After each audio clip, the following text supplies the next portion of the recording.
मेरे सभी प्यारे बच्चों को नमस्कार, आशीर्वाद। आप सभी स्वस्थ होंगे, अपने परिवार का ध्यान रख रहे होंगे और लॉकडाउन के नियमों का पालन कर रहे होंगे। यही आशा मेरी आपसे है।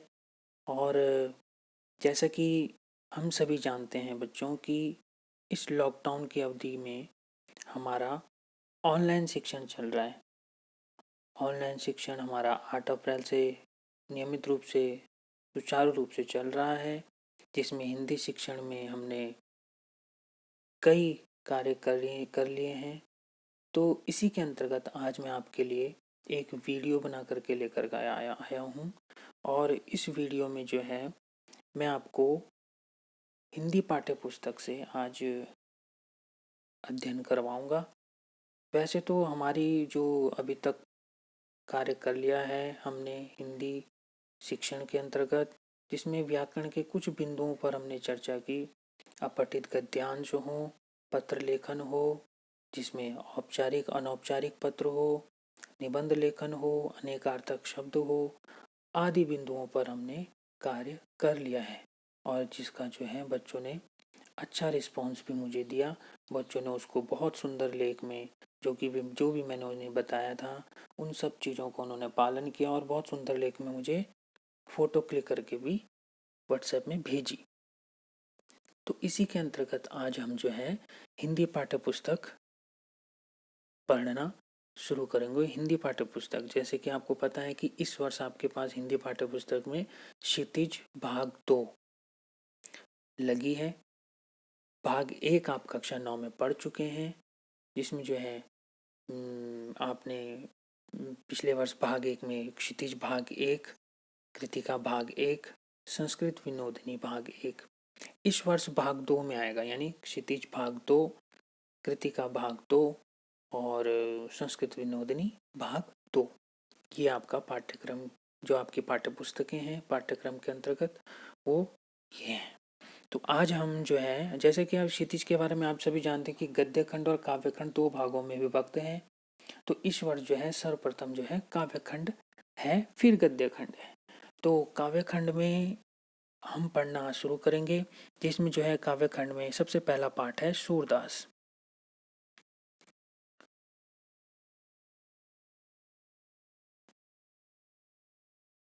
सूरदास पाठ है, ठीक है।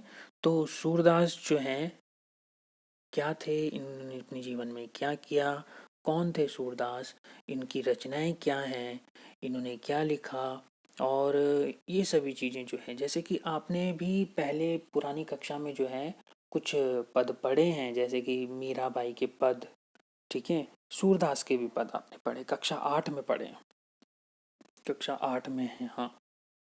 आपने सूरदास के पद पढ़े हैं, मीराबाई के पद भी पढ़े हैं, है ना।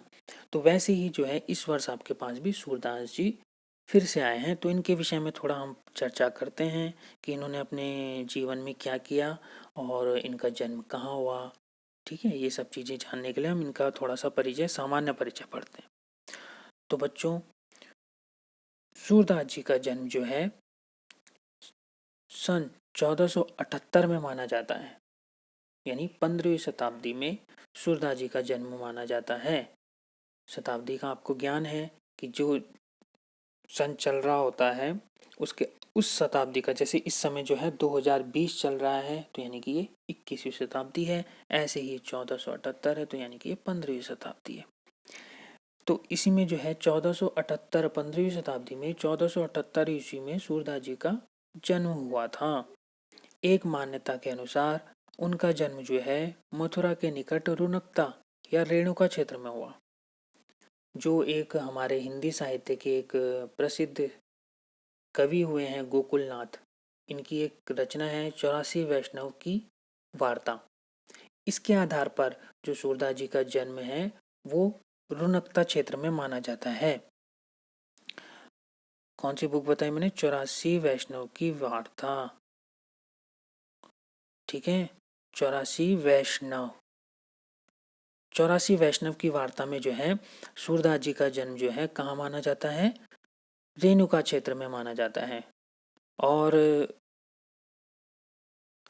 इसमें जो है दूसरी मान्यता के अनुसार इनका जन्म कहाँ माना जाता है? दूसरी मान्यता के अनुसार इनका जन्म दिल्ली के सीही में, दिल्ली में एक स्थान था सीही, है अभी भी है लेकिन उसका नाम बदल गया है, लेकिन दिल्ली के अंतर्गत ही एक स्थान आता है सीही। ये भाव प्रकाश एक हरिराय जी हैं हमारी, भाव प्रकाश में जो है इनके बारे में बताया गया है। भाव प्रकाश में हरिराय हमारे जो एक कवि हुए हैं, इन्होंने अपनी रचना में बताया कि भाव प्रकाश में कि सीही नामक स्थान में इनका जन्म हुआ। महाप्रभु वल्लभाचार्य के शिष्य थे, ठीक है। इसी के आधार में आपको बताऊंगा। अष्टछाप कवि जो इन वल्लभाचार्य जी के पुत्र हुए हैं, एक विट्ठलाचार्य जी, इन्होंने एक अष्टछाप नामक एक समूह की रचना की थी जिसमें 8 कवि थे, और इन 8 कवियों की रचनाएं इसमें गीत में एक आश्रम में गाया। ये 8 कवि जो हैं अपनी रचनाएं लिखते थे इसके अंतर्गत, जिसमें सूरदास जी सबसे प्रमुख थे, सर्वाधिक प्रसिद्ध थे, ठीक है। वे जो है मथुरा और वृंदावन के बीच गौ घाट पर रहते थे और श्रीनाथ जी के मंदिर में भजन कीर्तन करते थे। ये अष्टछाप के कवि। सन 1583 पारसौली में इनका निधन हो गया, ठीक है। कहा जाता है कि सूरदास जी जन्म से ही अंधे थे। एक पद भी है कि खंजन नैन रूप मधमाते, अतिशय चारु चपल अनियारे, पल पिंजरा न समाते। इसके आधार पर जो कहा जाता है, और भी कई पद हैं जिससे पता चलता है कि सूरदास जी जन्मांध थे, जन्म से ही अंधे, ठीक है। इनकी प्रमुख 3 रचनाएं हैं, सूर सागर, साहित्य लहरी, सूर सारावली, जिसमें सबसे प्रसिद्ध कौन सी है? सूर सागर प्रसिद्ध है, ठीक है। खेती और पशुपालन वाले भारतीय समाज का दैनिक अंतरंग चित्र और मनुष्य की स्वभाव वृत्तियों का चित्रण सूर की कविता में मिलता है। सूर जो है क्या है? वात्सल्य और श्रृंगार के श्रेष्ठ कवि माने जाते हैं। वात्सल्य रस वैसे अलग रस नहीं माना जाता, श्रृंगार रस के अंतर्गत ही आता है, लेकिन वात्सल्य रस क्या होता है मैं इसके बारे में थोड़ा सा आपको जानकारी देता हूँ। वात्सल्य रस वो रस होता है जिस रस में, यानी आपको पता है रस क्या है, हमारे मन के भीतर कुछ रस भरे हुए, जैसे क्रोध रस, गुस्सा आता है तो हमारे भीतर जो मन में भाव उमड़ते हैं, ठीक है। जब हम हंसते हैं तो हंसते हुए हमारे मन में कुछ दूसरे भाव उमड़ते हैं, ठीक है। जब हम किसी बच्चे को देखते हैं तो बच्चे को देखते हुए जो है हम जो है हमारे मन में एक प्रेम भाव उमड़ता है, बच्चे को देखकर हम खुश होते हैं, तो उस रस जो हमारे मन में जो भाव उमड़ता है उस भाव को ही वात्सल्य रस कहते हैं। तो सूरदास जी ने अपने इसमें सूर सागर में बहुत ही सुंदर वात्सल्य रस का वर्णन किया है, जिसमें श्री कृष्ण जी के बारे में बताया, श्री कृष्ण जी के जन्म के विषय में। जब जब श्री कृष्ण जी बचपन छोटे थे, बचपन में जो है उनकी जो हाव भाव उसमें बताए हैं, जैसे कि एक पद भी है, जब श्री कृष्ण जी भगवान जी क्या करते हैं, मटकी तोड़ते हैं और वहाँ पर जो है मक्खन उनके हाथ में है, और उसी समय जो है यशोदा मैया आ जाती है, और जो ग्वाले थे वो भी उनके साथ खड़े रहते हैं। तो उसी समय जो है मैया गुस्सा करती है कि किसने मटकी तोड़ दी। तब कृष्ण भगवान क्या कहते हैं वहाँ पे, मैया, हे मैया मोरी, मैं नहीं माखन खायो, हे मैया मोरी, मैं नहीं माखन खायो, द्वार पड़े ये सखा सभे मिली, पर बस मुख लपटायो। यानी कि ये जो सखा मेरे खड़े हैं, बहुत सुंदर पद है ये। जब कभी मैं आपके सामने आऊँगा उस समय जो है आपको इस पद के विषय में विस्तृत चर्चा करूँगा। आगे बढ़ते हैं। वात्सल्य रस के श्रेष्ठ कवि माने जाते हैं। कृष्ण और गोपियों का प्रेम सहज मानवीय प्रेम की प्रतिष्ठा करता है। कृष्ण और गोपियों का प्रेम के विषय में भी इन्होंने बहुत सुंदर वर्णन किया है। तो सूर के मानव प्रेम की गौरव गाथा के माध्यम से मनुष्य को हिंता बोध से मुक्त किया, जिनमें जीने की ललक पैदा की, ठीक है। अब इनकी जो रचनाएं हैं वो व्रज भाषा में है। कौन सी भाषा में है? व्रज भाषा में है। व्रज भाषा में इन्होंने अपना संपूर्ण काव्य लिखा है, यानी ब्रज भाषा में जो है ये बहुत श्रेष्ठ कवि माने जाते हैं, ठीक है बेटा। तो अब आगे बढ़ते हैं ब्रज भाषा के। तो अब ये जो रचनाएं आपके इस बार पाठ्यक्रम में आई हैं, ये पाठ्यक्रम में जो रचनाएं हैं वो कहाँ से ली गई हैं? ये सूर सागर से ली गई हैं। और सूर सागर के अंदर एक भ्रमर गीत आता है। वो भ्रमर गीत क्या है उसके बारे में मैं आपको बता देता हूँ। भ्रमर गीत क्या है कि जब जो है श्री कृष्ण भगवान वृंदावन में थे और कंस को मारने के लिए वे कहाँ गए, मथुरा गए। तो जब वृंदावन छोड़ करके चले गए, उद्धव लेने आए थे। उद्धव उद्धव जो है इनके एक मित्र थे जो मथुरा में। तो इन्होंने जो है क्या किया, उद्धव को जो है श्री कृष्ण जी को अपने साथ ले गए थे कंस के वध के लिए। अब जो है यहाँ पर वृंदावन के जो भी इनसे प्रेम करने वाले थे, चाहे वो जो है नंदलाल हो, चाहे वो माता यशोदा हो, चाहे वो जो है हमारे ये क्या नाम है, गोपियाँ, ग्वाले हों, गोपियाँ हों, ये सभी जो है क्या है, ये श्री कृष्ण से बहुत प्यार करते थे, बहुत अच्छा मानते थे। अब वो चले गए, श्री कृष्ण जी ने उनसे वादा किया था कि मैं अवश्य आऊँगा, वापस आऊँगा। लेकिन अब जो है जब वह कंस वध कर दिया, अब वो वापस भी नहीं आए। तो उद्धव जो है, अब उन उद्धव को पता था कि कृष्ण परमात्मा का रूप है, भगवान है, ये तो ज्ञान मार्ग, इनसे तो ज्ञान प्राप्त किया जा सकता है। तो अब जो है गोपियां ज्ञान की गोपियां तो उसको एक सामान्य लड़का मानती थी और बहुत प्रेम प्रेम प्यार से उसको उसके साथ रहते थे। अब जो है क्या, अब उद्धव जो है, उद्धव के घमंड, उद्धव को ज्ञान कराने के लिए कि भाई ऐसा है, तुम्हारा जो ज्ञान है ये गोपियों के प्रेम के सामने तुच्छ है। अब उद्धव को यकीन नहीं था कि गोपियां क्या सचमुच इतना प्यार करती हैं, क्या ज्ञान भी इस इनके प्यार के सामने तुच्छ है। तो ये जानने के लिए श्री कृष्ण भगवान उनको गोपियों के पास भेजते हैं।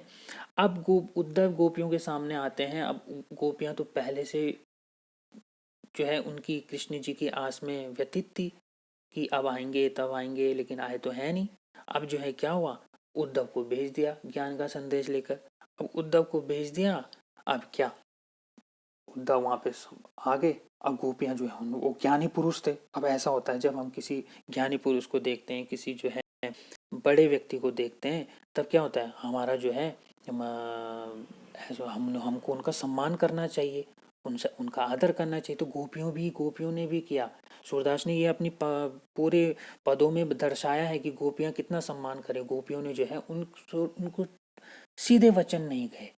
जब हम किसी बड़े सम्मान, जब हम घर में भी हम किसी बड़े से बात करते हैं और हमें कोई प्रतिवाद करना है, कोई गुस्सा करना है, तो हम डायरेक्ट नहीं बोलते, हम किसी और के माध्यम से उनको बुलवाते हैं।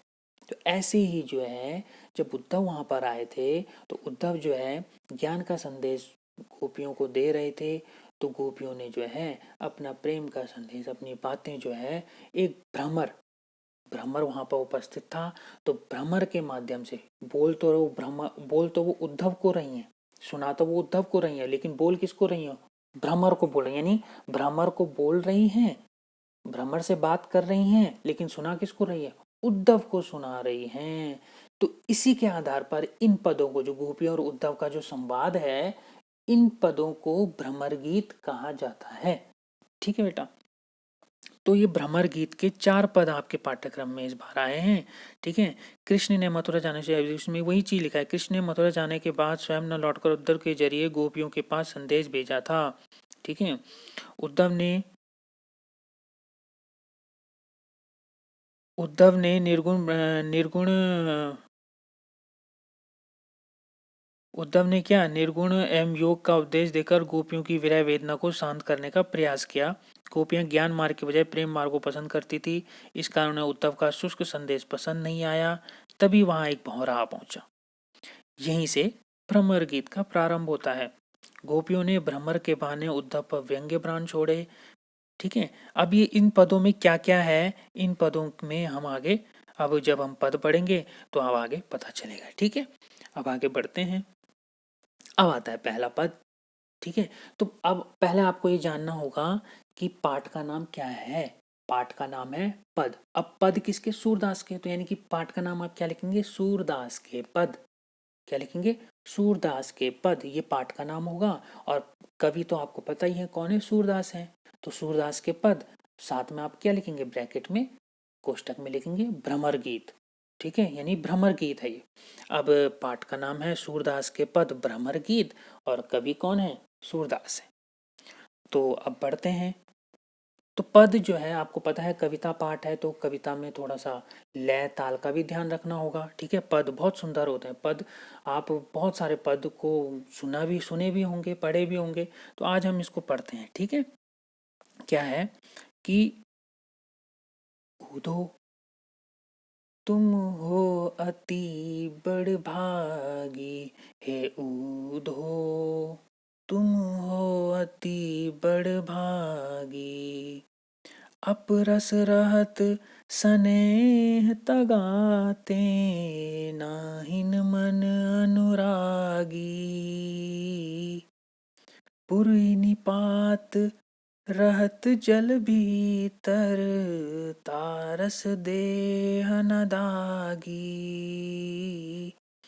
जूं जल माह तेल की गागरी, बूंद न ताको लागी,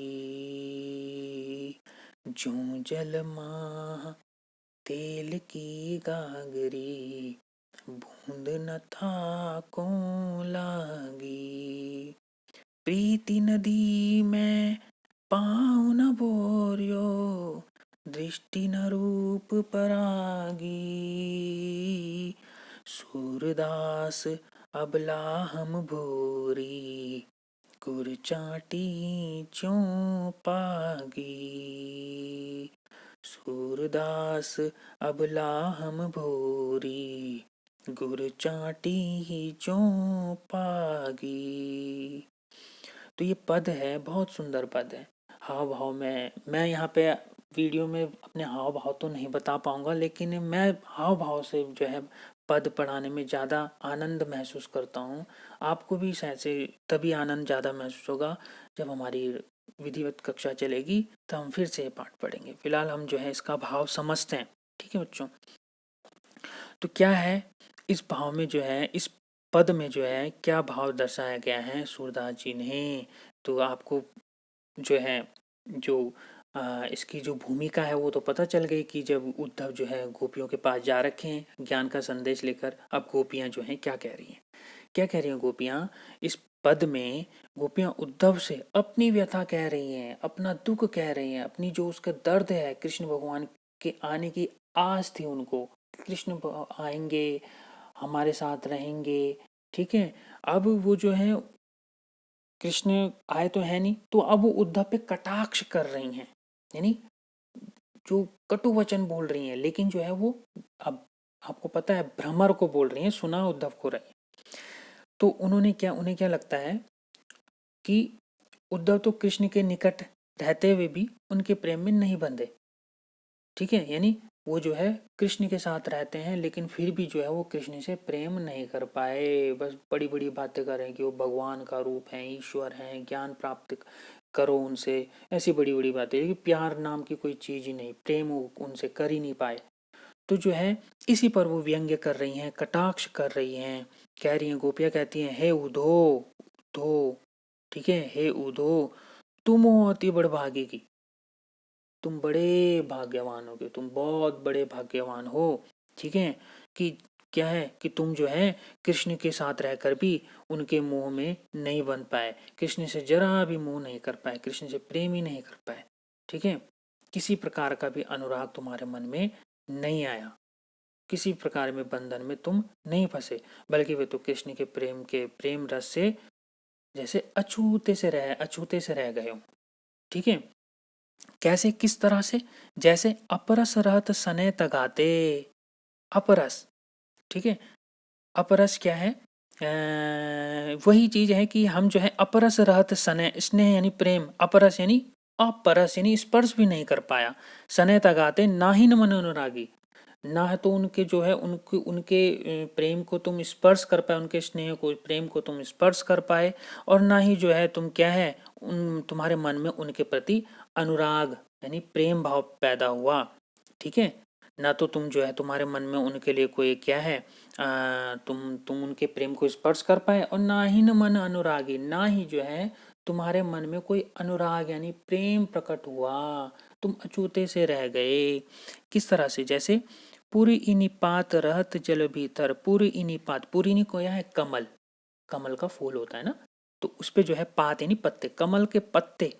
अब जो कमल का फूल आपको पता है कीचड़ में या जल जहाँ पर पानी रहता है वहाँ पर होता है, तालाब में होता है। तो पूरे इन्हीं पात जो कमल के जो पत्ते होते हैं, रहत जल भीतर, कहाँ रहते हैं? जल के भीतर रहते हैं। तारस देह न दागी, तो कमल का रस जो है, कमल के जो है, अगर कमल के फूल का, फूलों का अगर रस जो है अगर कहीं पर पड़ जाता है तो वो वहाँ पे दाग लगा देता है। जैसे केले के पत्तों का रस पड़ता है ना, वैसे ही जो है कमल के पत्तों का रस पड़ता है, वैसे ही जो है उसमें जो है पुरीनी पात रहत जल भीतर तारस देह न दागी, उसके जो है देह में जो है, उसके शरीर में जो है दाग नहीं पड़ता। ठीक है। इसी तरह जो है आगे क्या है, उसके पत्तों में भी दाग नहीं पड़ता। जैसे केले का मैं उदाहरण दे रहा था, केले के जो जो रस अगर किसी कपड़ों में पड़ जाए, कपड़े में पड़ जाए तो वो बहुत दाग लगा देता है। इसी तरह से कमल के फूल का भी अगर रस जो है कहीं पड़ जाए दाग लगा देता है, लेकिन जो है पत्ते उसी के साथ हैं, लेकिन जो है दाग नहीं लग पाए। इसी तरह से उद्धव भी कृष्ण के साथ रहे, लेकिन उनके उनसे प्रेम को नहीं, उनके प्रेम से वे अछूते रह गए। आगे उदाहरण देखिए, ज्यों जल माँ तेल की गागरी बूंद न ताको लागी, कि ज्यों जल माँ, जिस तरह से जो है क्या है,